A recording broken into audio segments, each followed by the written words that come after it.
Hi, children, and welcome to your very final English session of home learning before we're all back together on Monday. Um, and most of you know what's coming here because we've been working to this over the last couple of weeks. You're finishing, you're publishing your amazing information texts all about Pandora, the fictional moon world from the film Avatar. Um, and it's an absolutely an enthralling, exciting, amazing place, mesmerizing to look at. So your information text should sing as I read them, because it's such an interesting thing to write about. I remember what an information text is. It's designed to give information to the reader. So somebody who knew nothing about the moon Pandora, after they've read your published piece, they would know lots and lots of information. So what have we done so far? We've drafted our Pandora non-chronological reports, our information texts. On Monday, you drafted the opening. On Tuesday, you drafted what makes Pandora special, the Hallelujah Mountains, the sort of the unobtainium, that special mineral, the fact that everything glows with what it calls a bioluminescent glow. Was another thing that makes it special, and the amazing forestry, the beautiful sights on Pandora. Paragraph 3, inhabitants and creatures. So all about the animals, the Na'vi, and then some of the humanoids, and then the animals, the Banshee, the dire horse, the Thanator, and you bullet pointed those out in your drafts. So you've now written everything out, all your ideas. So what we're doing, we're publishing. Well, what is publishing? It's creating the end piece. So the book that goes in the shop, the advertisement that goes on TV, the film that is released at the cinema. It's the end product. It's the bit that's been refined, finished, perfected, ready to go out on display. And for this one, it's the piece of work that goes on display. Because, as I said earlier, I really want you to send these in to me so we can put them together to make a display in our classroom for when we're back. Now, what is publishing then? Well, it's going to combine a number of things, isn't it? Proofreading, spellings, basic errors, full stops, capital letters, missing punctuation, missing words. We've been through this every time we've done a publishing session, all through this home learning and through this year. It also involves improving, and then some of the ones I've modelled in the past, I've showed you how to improve sentences, because actually when you've got it drafted out, the beauty of a draft is you can look at a sentence and go, do you know what, I haven't written about this, I might add this in.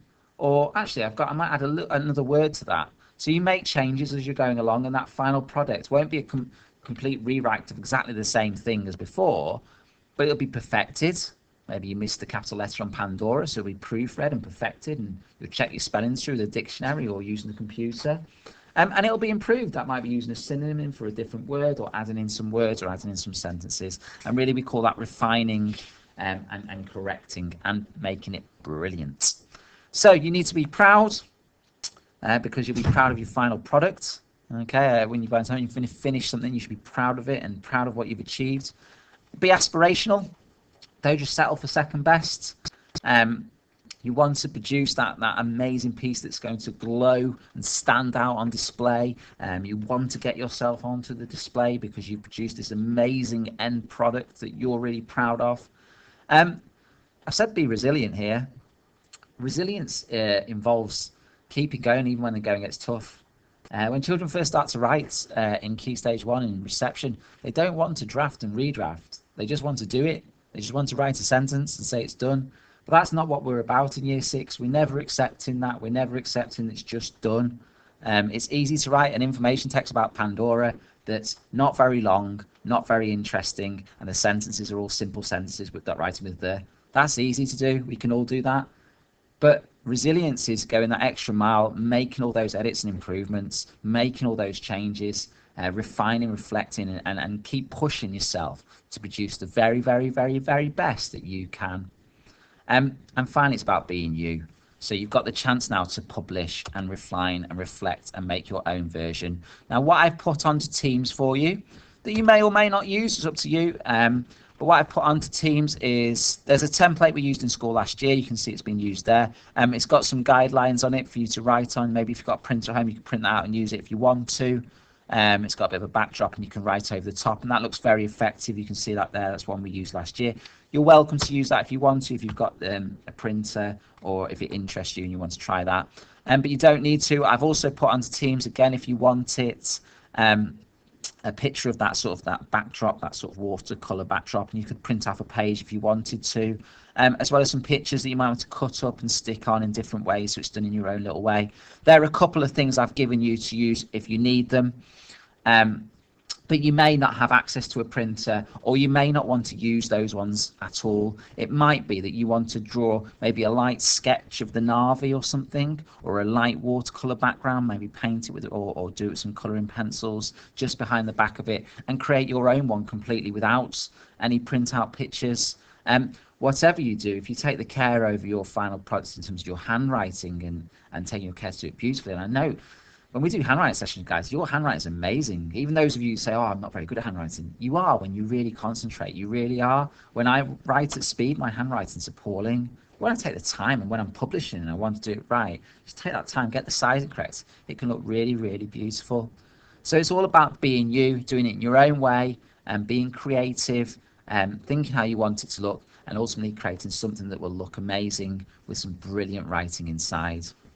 I have provided a scaffold sheet for you, and because we used the scaffolds all the way through to get to the end product, what I've done is, well, the scaffold sheet's basically those notes that I made early on Friday's lesson last week, all about the different things. So there's your structure as such.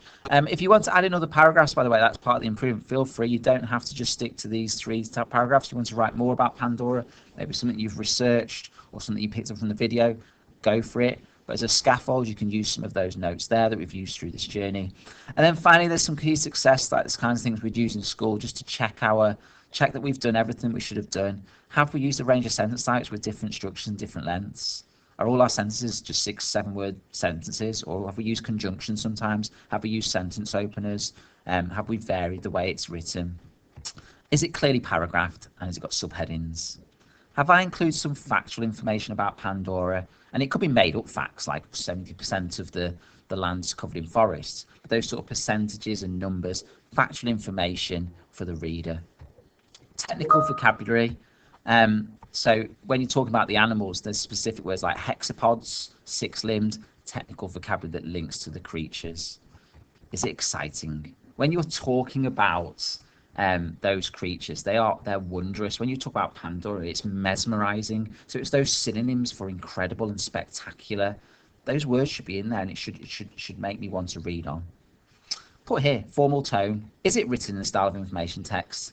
Does it present as an expert? Do you sound like an expert on this topic? So it should be in a formal tone from start to finish, with that sort of scientific, informative tone.